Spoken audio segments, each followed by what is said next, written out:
is Michael Weiser, and I'm honored to be board chair of HistoryMiami Museum. Understand that this is an elected position, and so I didn't take it because the pay was good. I took it because I believed there was an opportunity to make a difference in my adopted city. And so for me, this day runs, my museum day runs in bits and pieces. A meeting in the morning, I go back to the stock market, which is how I earn my living during the middle of the day, come back for a reception in the evening, and then sometimes I may go a day or two without much in the way of museum involvement, and then it'll be 3 or 4 days in a row of meetings. So it's like a lot of nonprofit assignments, a lot of things that we do because we love. They come in spurts and in bits and pieces along the way. I was trained as a journalist, a graduate of the University of Missouri School of Journalism, a bachelor's degree in journalism. I worked in financial journalism for 2 years for a publication called Institutional Investor Magazine, which is well known in Wall Street and among sophisticated investment circles. And I left II in 1976 and became a vice president in charge of public and investor affairs of the Chicago Board Options Exchange in the very early days of the listed stock options market. I worked there for several years and took the work that I was doing in-house out of house and formed a consulting firm called the Weiser Group. And I ran that for 30 years. And what we did was most commonly referred to as investor relations. And so we did corporate communications for financial service organizations, insurance companies, banks, investment management firms, exchanges where we had a particular area of specialization, and for publicly traded companies, issuers of securities. And over the years, the firm grew from its base in Chicago to a large office in New York and a large office in Washington. And that was the sort of middle 30 years of my life. Hopefully what will be the middle 30 years of my life. I'm the board chair, and so I'm responsible for the governance of the organization, but our full-time paid staff under the work of our executive director, George Zamanillo, who's a wonderful museum professional, are really responsible for making decisions about what the museum does and when. As board chair, I get close enough to the work to have some input in it, but I think the key word is relevance.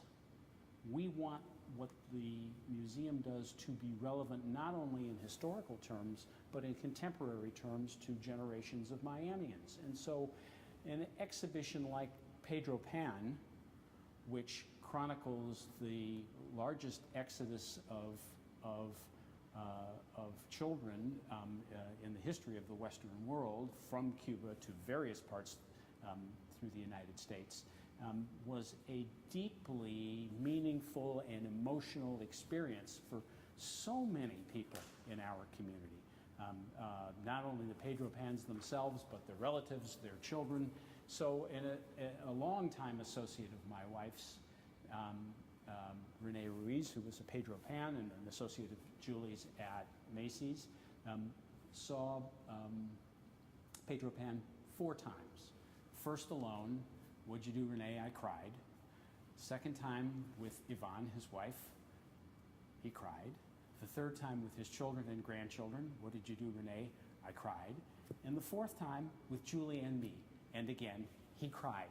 And you know, he knew all of the elements of the exhibition, but it touched him in a place and touched others in a place that was highly relevant. And when an institution like this can establish relevance and maintain relevance, it provides a powerful service to our community. I think this institution has 3 responsibilities. Be true to history as best we can determine that history.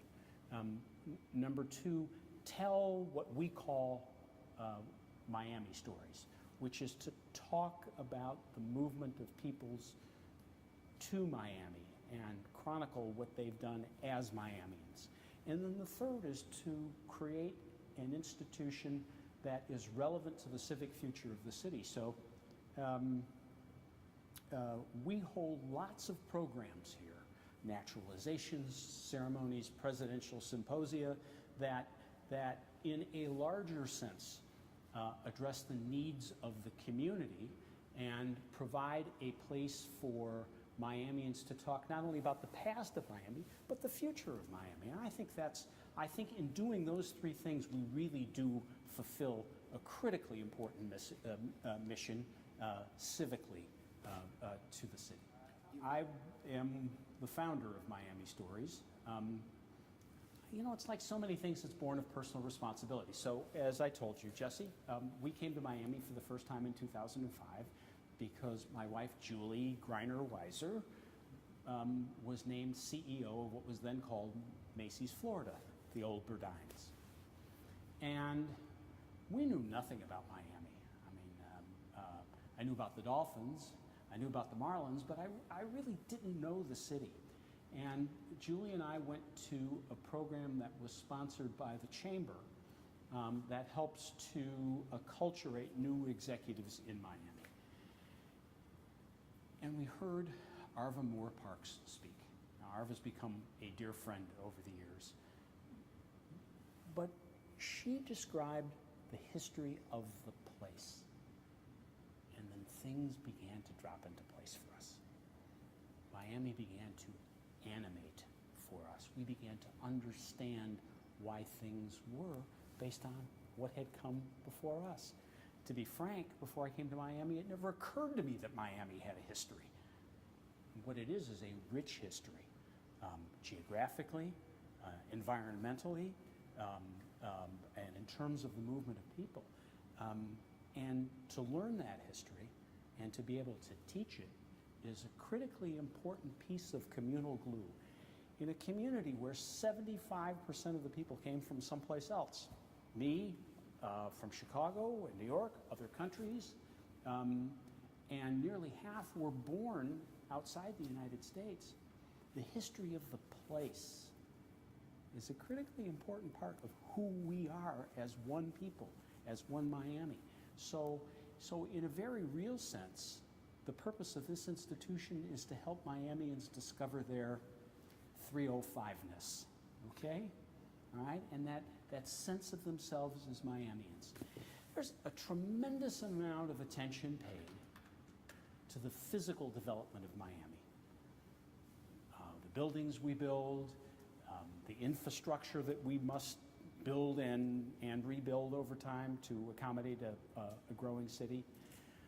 But perhaps not enough attention paid to internal development, to the development of who we are as residents of the city, of who we are as Miamians. And if we can kindle a sense of 305-ness, a sense of 305-ness that encourages a young person to become involved in some way in the civic life of the city, to encourage people to strengthen their neighborhoods, strengthen the educational system of our city, strengthen the governmental fiber of our city. That's powerful. That's a powerful thing. And in that sense, Jesse, we hold the soul of the city. And if we do a good job of explaining what Miami is and can become, then we've done something powerful.